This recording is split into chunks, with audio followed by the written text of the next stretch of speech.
안녕하세요. 여러분 반갑습니다. 2021학년도 10월 고3 전국연합학력평가 여기에 총평을 맡은 박소연입니다.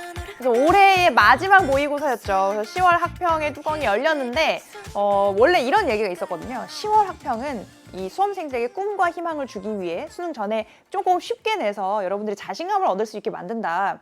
그런 속설이 좀 있었는데 어느 순간부터 10월 학평도 뭐 거의 9월과 못지않게 어려운 문항들이 좀 나왔었습니다. 그래서 이번에 시험은 어떨까 하고 굉장히 궁금증을 가지고 열어봤는데 그럼 어떻게 나왔을까? 전체적으로 총평을 좀 해보면요. 쉽고 쉬웠다. 이렇게.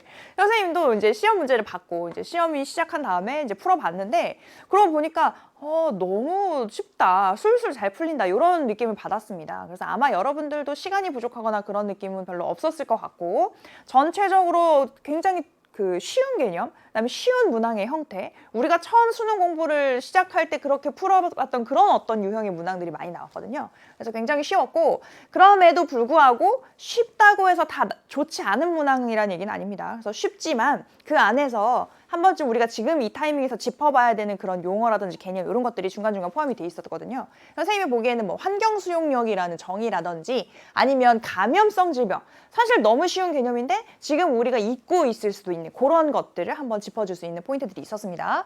그리고 가계도 분석이 지금 6월, 9월의 흐름을 봤을 때는 아마 1등급은 가계도 분석 쪽에서 좀 갈리지 않을까 하는 생각이 드는데 여기서는 좀 중상의 난도로 우리가 조금만 처음 시작점만 잘 찾아내면 충분히 풀어낼 수 있는 그런 문항이 나왔고 그 다음에 유전병이 전좌가 출제가 됐다는 게 조금 특이한 포인트입니다. 그래서 전좌가 아무래도 여러분들이 익숙치 않고 그 다음에 전좌가 이게 어떻게 전달이 돼야 이런 자손이 나올 수 있을까? 그런 부분들을 추론해내기가 쉽지 않았을 수도 있어요. 그래서 유전병에 관련된 전좌 문항이랑 그 다음에 자극의 전도 부분이 여러분들에게 좀 고난도로 느껴졌을 수 있다. 자극의 전도도 지금까지 6월, 9월의 흐름에 비해서는 조금 어려울 수 있는 조금 여러 가지 고려할 사항들이 굉장히 많았거든요. 그런 부분 빼고는 굉장히 평이했다. 나머지 문항들이 워낙 쉽다 보니까 우리가 조금 어려운 문항, 뭐 가계도 분석, 유전병, 그 다음에 자극의 전도에 충분한 시간을 투자할 수 있어서 여러분들이 이제 많이 좀 풀어낼 수 있었을 것 같아요. 평소보다. 그래서 그런 부분들이 이번 10월 학평의 포인트였습니다. 그래서 원래 이제 선생님은 단원별 문항수를 쫙 정리를 한 다음에 각 단원별로 어떤 주제가 나왔는지를 정리를 지금까지 해왔어요. 그런데 이게 마지막 시험이기도 하고 평가원 시험이 아니라는 점이 좀 중요하죠. 그죠?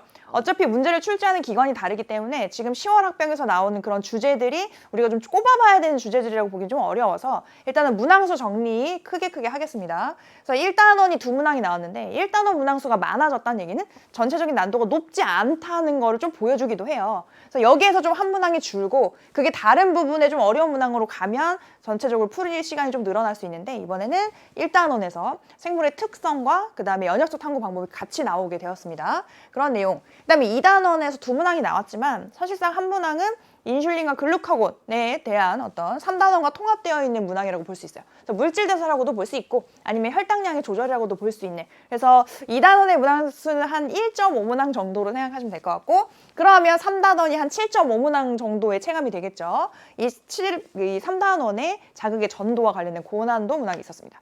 그런데 근육의 수축은 굉장히 쉽게 나왔어요. 그래서 그런 부분들은 좀 쉽게 여러분들이 빨리빨리 시간을 확보할 수 있게 만들어줬다. 그다음에 4단원이 6문항 나왔는데 여기에 고난도 신유형 문항들이 포함이 되어 있었습니다. 2문항 딱. 그 다음에 5단원에서는 그렇게 크게 여러분들이 어려움을 겪을 만한 문항은 없었어요. 그래서 선생님이 지금 마지막 이제 파이널 체크 포인트라는 강의를 진행을 하면서 5단원에서 좀 까먹었을 수 있을 개념들이 있다 하고 지금 짚어주고 있는 그런 용어들이 등장을 하고 있고 선생님이 질소 순환 같은 경우에는 잊어버리기가 굉장히 쉬운 그런 주제들이 많이 있다. 복잡하다 보니까 중간에 어떤 용어들이 섞이면 풀어내기 어려울 수 있는데 질소 순환이 나오긴 했지만 내용들을 거의 다 불러줬죠. 읊어줬어. 써줬어. 그래서 그걸 바탕으로 해서 내가 조금 까먹었으면 이 부분을 짚어봐야 되겠구나 하는 그런 경각심 정도는 불러일으켰을 수 있을 것 같습니다. 전체적으로 이렇게 정리가 될 수 있겠고 사실 이제 중요한 건 이거죠.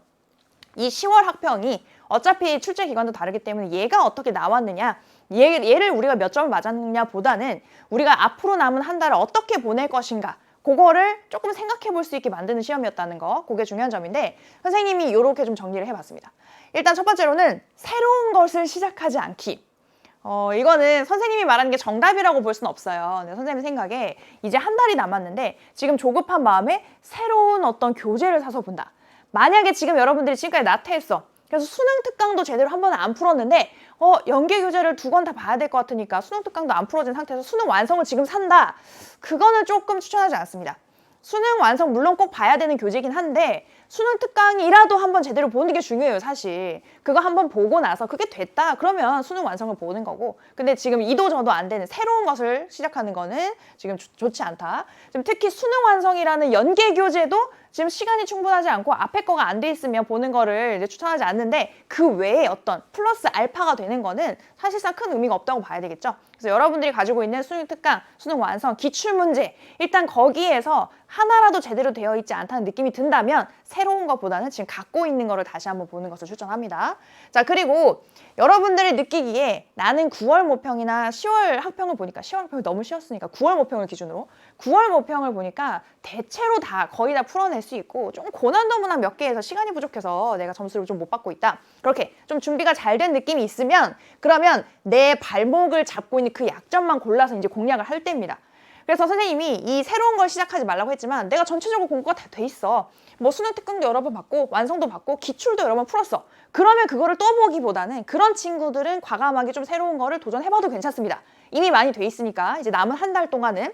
그런 친구들은 선생님이 2022 약점 공략 강의라고 하드캐리 리턴즈라는 강의를 했어요. 그래서 여기서는 3단원에서는 자극의 전도랑 근육의 수축 부분만 딱 다뤘고 나머지 8강의 전체 4단원에 할애가 돼 있습니다. 그래서 이렇게 우리에게 조금 힘들 수 있는 부분들만 골라서 여러분들에게 쏙쏙 공략할 수 있는 그런 강의들을 참고를 하면서 내 발목을 걸고 넘어지는 그런 부분들 해결하고 수능 봤으면 좋겠어요. 자, 그런데 1번과 묶여있는 3번, 전체적으로 좀 불안한 친구들, 아직 이것도 제대로 안 됐어. 그런 친구들은 내가 맞힐 수 있는 것만이라도 확실하게 맞추고 가자. 1, 2, 3, 5단원 그거는 확실히 맞춰놓고 얘는 다 맞는다고 해놓고 거기다 플러스로 4단원을 맞힐 수 있는 문항은 맞추는 걸로 그렇게 잡고 나가야 되겠죠. 그래서 이런 얘기 많이 해왔는데 우리가 전체적으로 잘 안 되고 있는데 괜히 유전 문제만 주구장창 풀다가 맞출 수 있는 충분히 쉬운 문항들도 놓치는 그런 그런 사고가 생기지 않도록 여러분들이 잘 잡아 나갔으면 좋겠습니다.